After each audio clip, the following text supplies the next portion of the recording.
Welcome to USA Global TV and Radio, where our mission is to provide education, entertainment, hope, and inspiration.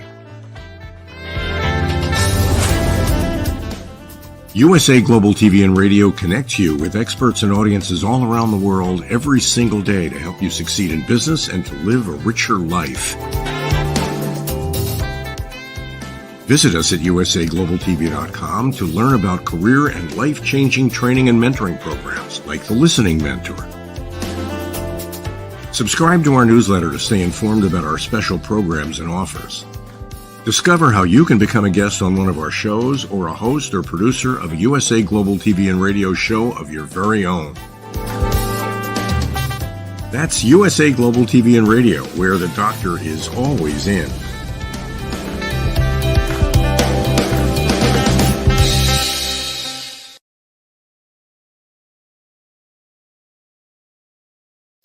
Good morning, good afternoon, good evening, and welcome home to USA Global TV and Radio, where we provide world-class education, entertainment, hope, and inspiration. I'm Dr. JACALYN KERBECK, and our show today is Coexistence and Sustainability.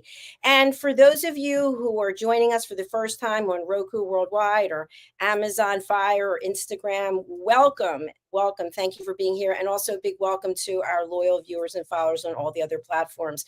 So this show is really something special because the star of our show, pet psychic Amina, she and I have been together, I guess, for 3 years now. We've been working together. And what started out was a show just about pet psychics and talking to animals and being able to communicate with your animals that have crossed over has really morphed into something that is so significant, especially what's going on in the world today. Pet psychic Amina is a huge advocate for coexistence and sustainability. And so each week we talk about what we can do as humans to actually save our planet, to save Mother Earth. And we talk about various species of animals and how they all play a role in our lives. So whether we think it's okay to just step on a spider or smash a worm or whatever the case may be, they all play a role. So this show, again, there's no judgment. It's just about education. So today our topic is about bats. And when we think about bats, ooh, scary. I don't want to be near a bat. I personally haven't seen one. Please, Lord, let me not see a bat. Do not come out of the belfries or wherever you're hiding. But bats are also known as heroes of the night. And obviously, we've seen bats in many movies and portrayed in different ways. And typically, it's in that spooky, scary sense. So Pet Psychic Amina is going to lead us through a discussion about bats. She's actually backstage right now, and her camera is not on yet. But what I'll share with you is that we have over 1,400 species of bats worldwide. Now, that's really batty, haha, no pun intended, but they're in different shapes and different sizes, and depending where they are in the world, they're also considered to be inspiring medical marvels. So I did some research about bats so that we could share with you what really are some of the positives that bats bring. And then if we live in an area where there are bats, how can we respect the bats and stay out of their way? So one thing, if anything, I've learned by working with pet psychic Amina is, again, everything has its role and its place. And when we show up afraid, the animals can sense that. They know that we're scared. And that can be intimidating because they don't necessarily know what we as humans are going to do. So, a perfect example are bees. And we've talked about bees many times, how the honeybees are an integral part of our universe, our environments, and our food source. So we see a bee and it's buzzing around, and we start waving around our hands and causing a lot of drama. And in the meantime, the bee thought we might be a flower, maybe because we're dressed in a bright pink dress, or maybe because of the perfume we're wearing, or maybe because of the shampoo has a scent. And so the bee doesn't know any different. It's just looking for a place to find so it can settle down and do what it does. But we get intimidated and we start panicking, and the bees can sense that. And it's the same thing really with bats. So what I want to have you think about is, if you encounter a bat, just hello, bat, nice to see you, and let it go on its way. So if it's coming towards you, try to get out of its way as fast as you possibly can. Now, another thing is that we've been taught that bats hibernate, right? They only come out certain times during the year. This is not necessarily true. And again, it depends on where in the world you are. So bats are known to hibernate just like bears are, but not all bats are in caves in the winter. Some are migrating to warmer places because they're looking for food sources. And we're going to get into what are those food sources. So some bats are leaving the cold and moving into warmer areas. And you can't blame them, right? They want to feel comfortable in their own bat skin. Okay, the next thing is that bats don't have a lot of predators. I guess the animal kingdom is scared of bats as well. So we can't do anything about that, just about how we're showing up about bats. But one thing that is important to know is one of the biggest threats to bats is disease. And disease can be spread by what the bat is eating. So although the bat does have some predators, it has to be careful of what it's eating, because what it's eating can have a fungus. For example, there's something called white fungus that's on the muzzle and the wings of the bats, and then that affects how they can hibernate, and that affects how they feel. And so if they're not feeling well, just like human beings, they're not able to feed themselves. And if they're not able to feed themselves, then obviously we know what can happen. So one of the best things that we can do while scientists and other advocates for animals are researching bats is to avoid going to places where bats go. Where do bats go? We're going to talk about that as well, especially when bats are hibernating, just like a bear. What's that old expression? You don't want to wake up a sleeping bear. Well, you don't want to wake up a sleeping bat either. And one place that we find bats, if you've done any traveling or this is familiar to you, is in caves. And bats live in caves in some cases, and so do some people. But guess who's not in a cave? It's pet psychic Amina, and she's joining us right now. Nice segue. Welcome. I have this devious plan every week to see how I can challenge us in a different way. But Yes. technology is not without its flaws. Neither is nature. So thank Well, you it's good to for see all you. of that wonderful intro for everybody to really understand, why are we talking about this? Because it's Exactly. important. It is important. So I was just sharing about how people are afraid of bats, and yet there's 1,400 different species of bats. You have a lot of experience when it comes to the animal kingdom, because in addition to being a pet psychic, you're also a keynote speaker, you're also a trainer, you're an advocate, obviously, for saving animals and letting us find a way we can all coexist. Can you give a little bit of background about your knowledge about bats? It's a wonderful thing that getting a chance to not only get a degree in college and have one-on-one experience. I start and end with thanking my mother. She saw what her children love. I have 4 other brothers and sisters, and it's wonderful when somebody sees it. And Dr. Jacalyn, I know with all the work you do and coaching and that type of stuff, you know what I'm talking about, when you can take somebody and take that kernel of passion they have and really help them in any way. I've been publicly speaking my whole life, literally since I was a little kid, and you gave that back to me in such a growth way. And that's what we're hoping to do, is get everybody to understand you don't have to love all the animals. You don't have to like mosquitoes. I personally don't. I was in a lot of different parts of the world where there's a lot of really big mosquitoes, and they love chewing on you, technically drinking on you. So what we're doing is sharing knowledge and what's happening and what changes in the world so we can coexist. If you like to eat anything, you better love the honeybee, any of them. All the bees, because we need all the insects also. Still waiting for explanation on those mosquitoes, though, if anybody still has that. And I've been asking that for over a year. But we working together, animals, nature, these beautiful trees, as you see in our background, and anything else that is out there. When we throw our trash out our windows, doors, whatever, it gets away from us, and we don't pick it up, so much of our trash is compounded by the other person who lost their trash, and the other, that one blew away and that one blew away, and there was like, oh, it'll biodegrade. Not fast enough. If it does, not fast enough. So why are bats so important? Because they are part of the ecosystem. They are managing our spiders, they're managing our mosquitoes, they're managing so many things. And believe it or not, all the native animals, natural animals, they eat of the soil, the bugs, the plants. And when they throw up or they defecate or anything, all of that nutrition goes back into the soil. So it's really circle. And we are a part of that circle. So I want to encourage everybody to think about it before you let your trash blow down the street and go, oh, somebody else will take care of it.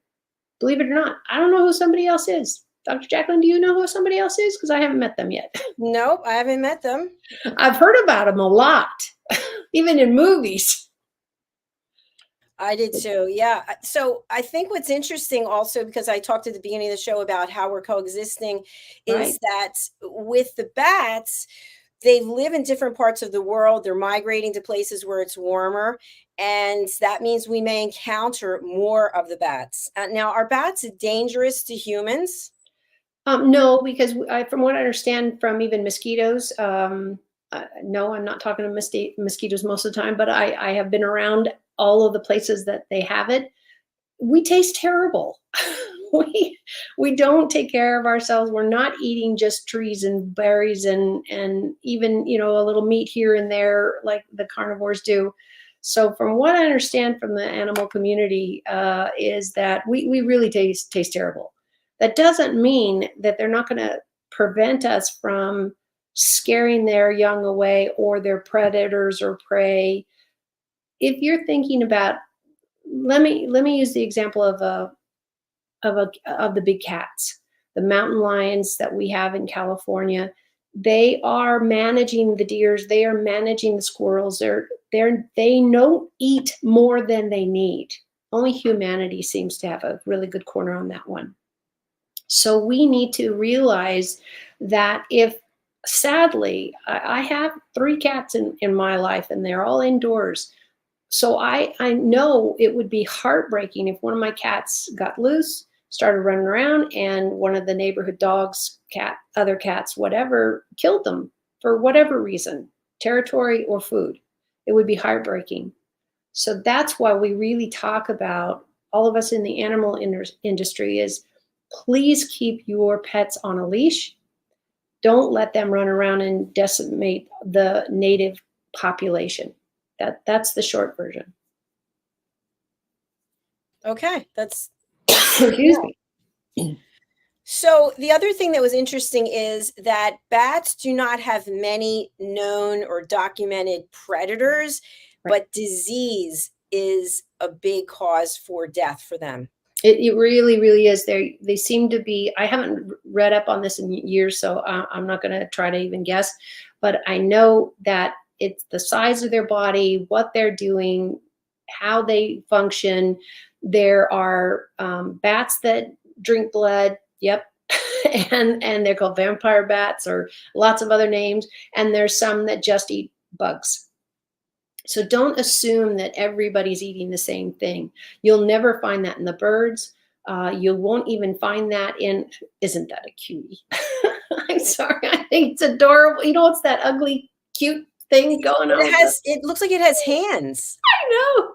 Well, and they do have digits, just not a lot of, you know, knuckles and as many as we have, because they're having to reach in, get their insect, their bugs or whatever they need, and they got to catch them. I don't know about you. You ever chase down a cockroach? Those are really fast. Well, and don't they also hang when they sleep? Do they hang upside down from their feet, I guess? Yeah, they can. They can. So you have to know which, you know, species in what part of the country they're in, because all of them will be a little bit different. If you've even seen deer, you know, they used to be, of course, everywhere, and now we've kind of overpopulated, but you're not going to get the same deer here that you're going to get in Wyoming, that you're going to get in Alaska, that you know, that's all the United States technically, but it's going to be different. So I would say that their situation will be a little bit different depending on their topography. Now look what we're looking at here. They look to be very tiny. Is that so? Well, what I think is happening is that this is where you get all the heat and you get everybody who's protecting everybody. It looks like you've got quite a few animals here all squished together so that they can sleep or protect each other. So, you know, it's all that, go to the middle. Yeah. Interesting. Yeah, and you know how many people would mistake that or be afraid of that. And that's what I really hope everybody hears, is that there are ways to be around a bee, any kind of bee. Yeah, that it's safe to do that, because they die and they know that they'll die. So if they're that afraid of you, it's the same thing being bit by a dog, a coyote, a rabbit, a snake, believe it or not. And you know this because we've been working together long enough, but I actually have been bitten by a snake repeatedly. Yeah. Repeatedly. Yeah, and you're here today and all my digits.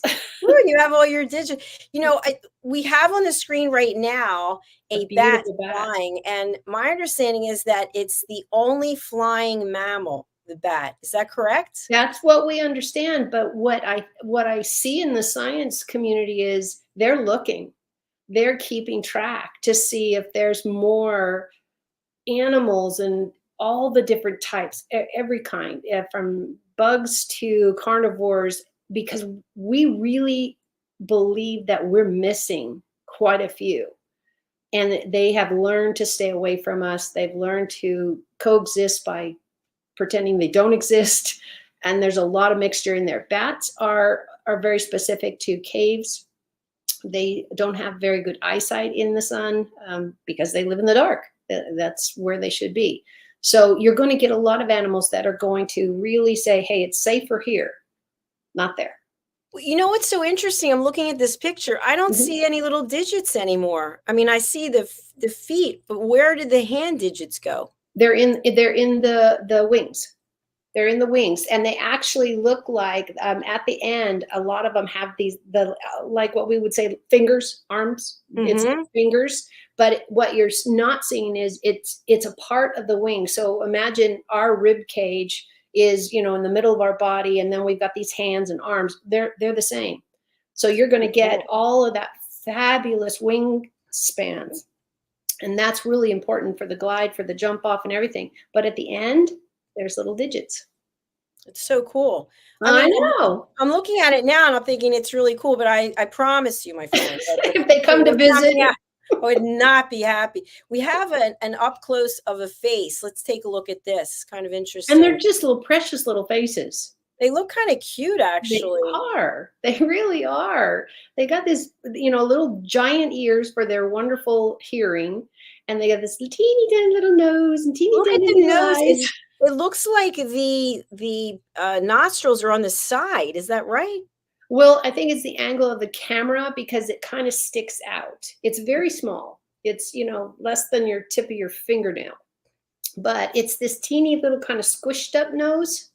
And so on our angle, we're seeing one ear and one side. I think that's why it looks like he's got like a little booty sticking out of his front of his face. Yeah, and look where the face is. It's all of a sudden there's no fur, and then there's a ton of fur. Right. And that is going to be from everything. Obviously, you don't want too much fur in your ears. Besides, you got to clean it and all that type of stuff. But it also gives them a chance to, depending on what they're eating at that moment, you will see a lot of carnivores specifically that will have less fur on their head if they're diving into like a carcass of a deer, an elephant, God forbid, any of this kind of stuff. You don't want all that fur. You don't want all of that, because what happens? Parasites, disease, if you can't wash it and get it out. I doubt they have, tons of bars of soap in the wild. Now, this one looks scary. Okay, this is scary to me. Well, and look at the crazy opening that you would think were like, oh, they're their eyes. No, that's his ears with the slits, and his eyes are teeny little tiny things between those ears. Wait, so the big things are the wings, right? No, ears. Wow. His wings, if you look at on the corner, you kind of see I see a shine of red, but it's at the bottom of the picture. Do you see it's one little like area, and then it's bigger? That's the wing. So the ears are bigger than the wings? That's one of the wings. The other one he's probably sitting on. It's unbelievable. But the top from what I understand, for this type of bat, they have all this wonderful radar movement in those ears, not only to hear from a great distance, but to also navigate if they're in a flight path, because they can jump from tree to tree to tree, and those ears are many times incorporated like wings. Now they don't technically. They have the all the netting and that kind of stuff to really get that glide and get a really good jump. But technically, they're not. Not all of them. This is not true for all of them. They're not flying, but they sure look like they are. They do. Think of gliders. Sugar gliders. They're a squirrel type squirrel. Yes. And they do that. They jump and glide and jump and glide. Now look at that. That just looks like messy, like a lot of mud. No, I read that they spend a lot of time grooming themselves. Yes, because in the wild, if you're not clean, you're going to be dead, because there's plenty of bacteria. There's plenty of mud and water and mold and all the same things that we would be faced with. This is how they live through being outdoors all the time. So they understand how to stay clean. It's really vital to all animals and plants, honestly, to survive. Yeah, that makes a lot of sense. Yeah. So they're clean. That's something else that we've learned. They're clean. Now here's a great one. We can really study this picture up close. Let me bring this one up. Okay. So neat. So we see very visibly the digits on the bottom. Looks like 1, 2, 3. Is it 5? Well, I see vegetables and then a bat above it. That's what I mean. But the bat, look at so you see that they've got like toes that move, because they do grab things.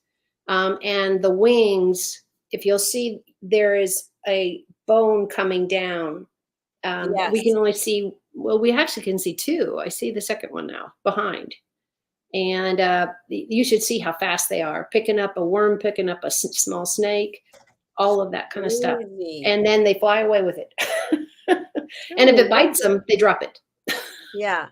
And now look here, you can see in the wings, it looks like a, what would you call this? The pattern.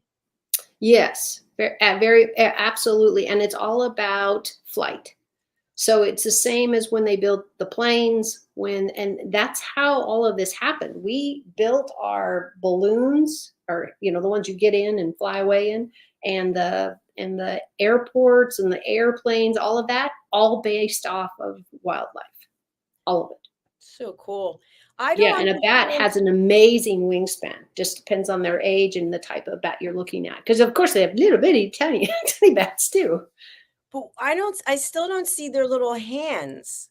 Well, for me, I can see them. So if you look at the little vegetable thing, whatever this plant is that we have in front of that, Mhm. go to, it's my right, might be your left, where you see the wing. That's That's a there. foot. Those are little claws. Aren't they feet? Well, they could be, because they can use them both ways. They can Because there's walk only one set of these on the hands. wings. Yes. Okay. Yeah. Oh. So they'll usually be either one on each side of the wing, so they can do that, hop or fly, or it just depends if they've ruined their foot and they've only got one there. And can you imagine trying to pick up bugs and fruit and all that kind of stuff? Because there are fruit bats that eat lots and Mhm. lots of fruit. They're actually called fruit bats. So just depends on what they're needing. And then they're very careful about keeping, wildlife is all about, you got to keep all the digits working. You got to keep all the flies off you, bugs off you. And that's why there's a lot of coexistence in the world of nature, because they all do depend upon each other indirectly or directly, Now, regardless how you look see at this one. It looks like this, it. which Mhm. is part of the wing, could be used as a claw, maybe. Well, it's got a sharp edge, so it can be used to ward off intruders. But it's also used, like, think of, like, not a pogo stick, because you don't bounce, but like a cane or something. And it's very, very. It's got a lot of calcium cartilage in it, like like a toenail or something like that, and they can walk on it. It's not a perfect smooth walk, but it's really easy for them to do that, especially in the trees when you're getting up and down bark and that type of stuff. And they've got these amazing little eyes with that nose. Also, is like they took little eyes and they put the little nose. But yeah, their vision is not terrific. They are typically better in the dark. Hmm. And it looks like in this one, because I didn't see it in the other one, it looks like there is a pupil in the eye. Yes, but it's so dark. You really have to get up close. As you see, we're getting a really good look, and somebody's got a light on this Yeah. picture, so we can see the reflection a little bit better. You know what's so cool if you think about it? Yep. If you think about the intricacies of this animal, okay? It has fur, it's got these wings, it has the digits. I mean, it's amazing, actually. Well, It's for the functions that it needs to complete. It has everything it needs. yeah, exactly. For the place in the world, because the world is huge. It's just ginormous. Look at the bugs alone. How'd you like to be an ant? Got 9,000 miles to go carrying a leaf to create something, or cut a hole, or be in the dirt, and all of those magical things that nature does, because they are drawn to it. They are not overthinking. They're not looking at the PhD that they didn't get, so they don't know what they're doing. It's all nature. We learn to build good structure homes because we watched animals do it.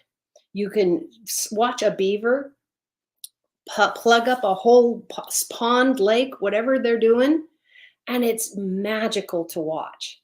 And when I was doing my just my AA first, waiting to move up to other greater documents, but I got to study and do a paper on beavers and that type of stuff, which is amazing, because if you watch them build, there wasn't a class. Their mom and dad taught them. They'll tell theirs, show, and the ones that are successful, of course, are leading the whole family, the whole troop. Beavers are vital. So I wrote a paper on what was going on at the time. This is probably the late 70s, 80s. I'm talking about the period there where there was tons of building. And everybody's like, no, we're going to build a house, a bunch of houses there. We're going to build the skyscrapers. And Dr. Jackalyn, can you imagine what they did with the beaver community and what really, really did almost that animal in, especially in these places? One thing that the builders did that almost decimated the beaver completely. Sorry, I'm coughing. No, that's okay. I'm glad somebody else is doing it. One was like, just dry mouth here. But can you imagine what they finally learned by almost wiping out? And I don't remember what part of the U.S. or where they did this anymore. That was a long time ago. I studied that and wrote that paper. But can you imagine what the beavers did and almost died and completely removed from these areas where the construction was done, but for almost one reason exclusively? There were a lot of them, but one really big one. Any guesses? Nope. Well, it was about them putting in dams. So when we really started taking over the world and building, we need another house, and now we need 6 houses, now we need 12 feet up. So what happened was everybody, and this really, really hit head from the late 50s, but the 60s and 70s, it was just everybody was building everywhere because they could, and they could buy the land, and it was really cheap or whatever, because nobody wanted to buy a half creek. And these were not huge waterways to, like, for gallons per gallon. It was just, that water's always there, and the rain comes and then it goes and it's dry. We'll just build here and we'll build around it and blah, blah, blah, blah, blah. The beavers moved away and died because there was no other place for them. And that was the way they get through their life. And they trim the trees, and then they managed the water and put up dams and all that. And all of a sudden, the beavers started to head towards instinct where it was going to be wiped out completely. And then the construction people, they went through a couple of, like, one or two winters with the houses they built, and the whole place flooded. The whole place flooded. This was the paper I was working on, is showing what happened when you didn't respect. And I really think that's the right word. We don't respect what animals do naturally for the planet, which means for all of us. You know what else is also interesting, and I learned this from you from one of the other episodes we did about rats, for example, that rats are so intelligent that when flooding would come or does come, they know to climb up to the top and to go onto the roof. Yep. And with beavers, they're actually giving a little bridge by where they put their rocks and where they put their sticks, and everybody goes on surviving. But what the humans didn't see was, no, it doesn't matter. We'll just let the water run. Well, guess what? Without the beavers creating a doable path for the water, because they always had the water still going, it just wasn't flooding anything, is the contractors found out they flooded all the towns within a mile of the 10 miles below where they demolished what the beavers built. So it's like, wait a minute, there are so many things that if we don't stop and say, You want to know how to build something properly? Go watch an animal.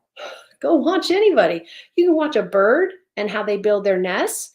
I don't know about you. I don't know how to take a twig and give my kids in this little nest and then sit on it and then fly back and forth. I don't know how to do that and know that my kids will still be in the nest. Some birds sure fall out, but that is a different conversation. The beavers were not only creating great soil. That was a really big thing with when we humans got involved in building, is we were stripping the soil of all the organicness so we could move it, make bricks and all this type of stuff. And that's really where the floods take over, because there's nothing holding them on. There's no plants, there's no heavy soil. It could be all clay, it could be all sand. And the animals know all that. They see all that. They make plans. So guess what? We've learned. Watch an animal. See what they do. See how they go through the world. I mean, can you imagine watching an elephant? Those giant feet. You would think he'd be crushing things all the time. Miss sitting on somebody, but I only see that in circus pictures. So right now we're looking at the brown bat, Yep. which is apparently the smallest bat in the world, which is and we're talking, this. Yeah. This is a little bitty guy. I don't know if it's this one or another one, I forget, that is actually weighs less than a penny. Yep. Yep. It could be this one. It could be the other one. I don't know at you. I'm not really good at the let's see what he looks like half upside down. I know. But we're looking like this. Look how it's in the crevice. Exactly. There. Because they're so small, they can do that, and they can create wonderful homes, when it's raining, or, God forbid, I don't know too many bats that are in the snow. So there's moisture around, and they know how to get out of it. And it benefits the rock. It benefits the tree. It benefits the soil. Everything is a chain. So every time, let's say, every time me as a human, I'm done chewing my gum. Dennis already hates me because I'm chewing gum. I don't chew gum. And then you just throw it on the ground. How many times through the 70s did we always see somebody put it on a rail because they thought it would be funny, and then we all got it on our hands or our clothes so we couldn't get it back out, or they just spit it on the ground? I don't remember anybody telling me not to spit it on the ground, but I never did, because I was like, that's gross. What do you think it's going to do? Nothing. Well, it's not my problem. It's going to be. Well, it's a problem because then someone walks on it. But I do want to make just a confirmation. I misspoke about the smallest bat. It's actually the bumblebee bat. Wow. The bumblebee bat is the smallest bat. So it's not the brown bat. But something else that came to light when I was doing some research, because I want to make sure we hit on this, is about the fact that bats, I'm trying to find the information about how they play a role in the food chain. Are you aware of what that is? I'm not sure what you're specifically talking about, but animals pollinating fruit, eating insects. There you go. They do both. They're fruit bats, and there's bug bats. Is that a thing? That's not a title, but fruit bat is a title. So they are creating that. And again, people really think of a cow. If you garden at all and you like manure like I do, because I want my plants to get good food and I'm having them in pots most of the time, this is what animals do. They eat something, their body digests it, takes the sugars, takes the fiber, whatever, and then it's defecated. But when you don't have chemicals in there, like color number 62, blah, blah, live, and all that type of stuff, this is doing really great things for the soil. It's putting those nutrients back that should be there in a really natural way. So this is really important, what not only bats do, but animals across the board. Yeah, I think that's something else that I'm taking away, excuse me, away from every show, is that they are actually modeling behavior for us. Thank you. And then they have, each animal breed has what they need. Yes. To And make they don't it take work. more. Yeah. It's humanity who takes more and squirrels it away. There's my pun, squirrels it away, because squirrels do that. But that's what squirrels get through snow and that type of thing. But they never take more than they know they need for that season. How do they know that? Well, they went through a few seasons. They had a mom and a dad who showed them how to do it.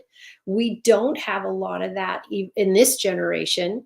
I know, my mom showed us how to cook. And then, of course, we were in clubs and 4-H and things and learned how to cook with other people. Other spices you want to try, whatever. It's brought down from generation to generation. And the natural world really does that spectacularly. Really does. That's why when an animal loses a parent specifically, there's so much lost at that point. Not only are these babies who are left, or children, whatever they age are, they don't maybe haven't learned enough hunting skills. And that's the natural selection where another animal will come in and consume them. Is that something we should do? No. No, we can do better. We can do better. We can teach each other and educate each other. What we're doing, Dr. JACALYN, what we're doing is showing, and hopefully I try to do it with as much positivity, because really, this is a really fun part of, I think, of life, of saying, how can I do it better and not be an over consumer? Yeah. I love what you just said a few seconds ago when you said that the animals only take what they need. Yep. And we're the ones who, even the ones that fill up their cheeks, the little squirrels. Yeah, that's all they. Yeah, that's all they can fit in, and then That's all they fit in, and then ants, whatever they can carry in the little heads. Yeah, I don't think it works because there's no Velcro or sticky stuff. It's all in a, but they will go back to their nest and they'll have those nuts. So when it's snowing, they have food because all the grass is gone. All the green is gone. All the ability for the nuts to grow more is gone. But they're still going to be consuming them, which means the feces gets all that nutrition, and they, poop wherever they want, go to the bathroom wherever they want. But their byproduct is so healthy for the planet. It is humanity who's, we're eating ding dongs and Twinkies and soda and lots of really good, useful stuff.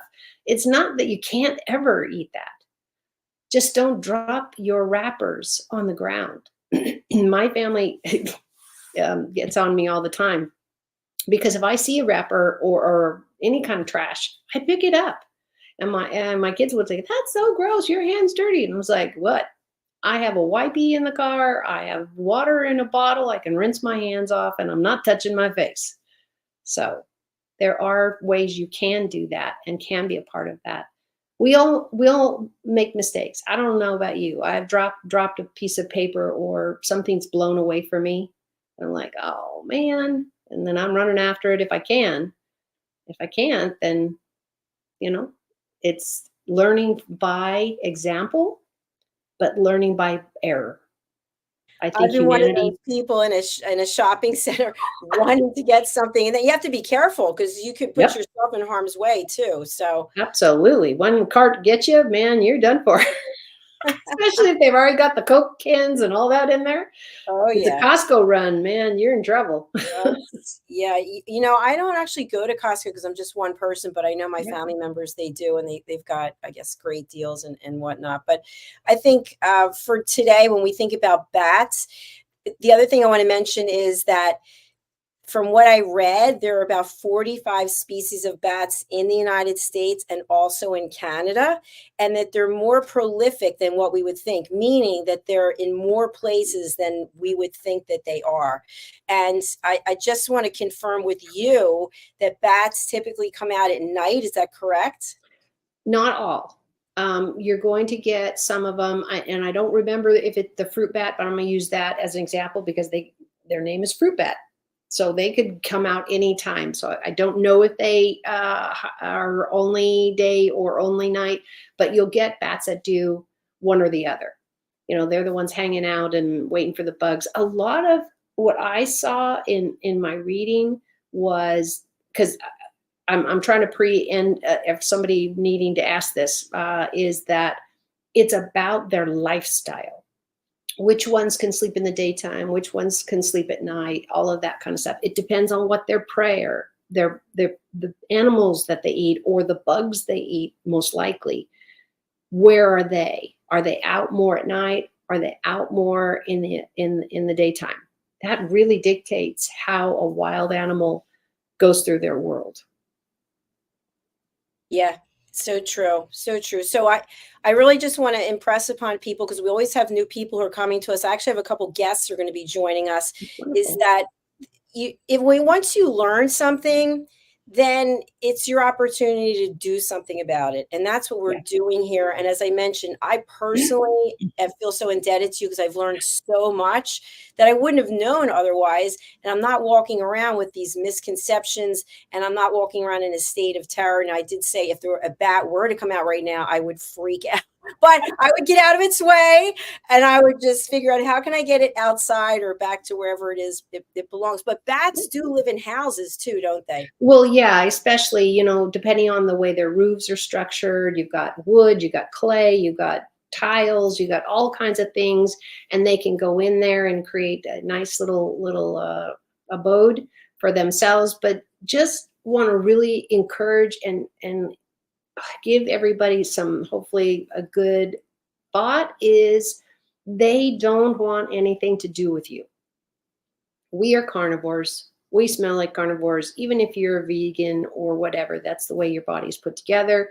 So they are going to know, wait a minute, that one's bigger than me, has tools possibly. They don't understand our fingers and toes and all that kind of stuff that make us faster, more agile. So try to figure out a coexistence situation. I don't recommend that you feed wildlife unless there's a drought. Water is always essential. Clean water, that's why bird baths are fabulous. If you want to, have them and have the try to keep them clean, that's really great, because water is essential to all of us. Every single one, plant, vegetable, bug, people, whatever. We have to have it. So when you're out there, think about your choices. It doesn't have to be me, myself, and I. It just doesn't. Because if we really, really want the beauty of the green grass or the great apple trees or whatever, we all need to do that together. We really do. And once again, you summed everything up beautifully. So thank you for that. And thank you for taking the time to do this show with me today. Our next show is coming up. It's royal breaking news from London. How about that? Very cool. There seems to be a lot of that lately. Yeah, we have some team members who are experts on the British royal family. I think you've met them before. Yeah, it was pretty cool. On the reunion show. So, Pet Psychic Amina, what's the best way for people to get in touch with you, and who would you like to contact you? If you have any kind of concerns or you really don't understand what your pet's trying to tell you, that's where I come in. I can hear, I have the conversation, I speak their language, whatever way you want to look at that. Again, I've been doing this for a very, very long time, and I have a college education. I truly believe that there's never too much education, what Dr. JACALYN and I are willingly and happily giving to everybody. So bridging worlds.us. My resume, my background, all the links to our shows, and so much more on how I feel and look at everybody and how much it costs to talk to me. So please, bridgingworlds.us is everywhere, anything you want to know about where I am, and any of my social media, because I give a lot of free advice, just like what Dr. JACALYN and I are doing. This will go up on Facebook. This will go up on LinkedIn. My shows are always out there, and they're all at Dr. JACALYN's link also. So you can go to all of those things and just really fill up on some beautiful, wonderful other speakers that are on this channel. Thank you so much. And the great news is that right now it's out on all the platforms because we stream live, and people can go over to our YouTube channel, USA Global TV and Radio, and they can actually find the playlist there, which is Coexistence and Sustainability. And this show, I've also put it on Amazon Fire and on Roku worldwide. Very cool. Very, very cool. And it will go out again when we get done. That's how I do it. So they get the live version too. Well, people are seeing it, and people are really, they love it. So I've gotten great. And anybody has a question, email me, send it, and we'll talk about it on the show. All right, fantastic. All right, thank you everyone for being here. Please stay tuned for royal breaking news from London coming up next, and we'll see you again soon. See you next week. Yeah, next week. Bye, everyone. Bye, everybody.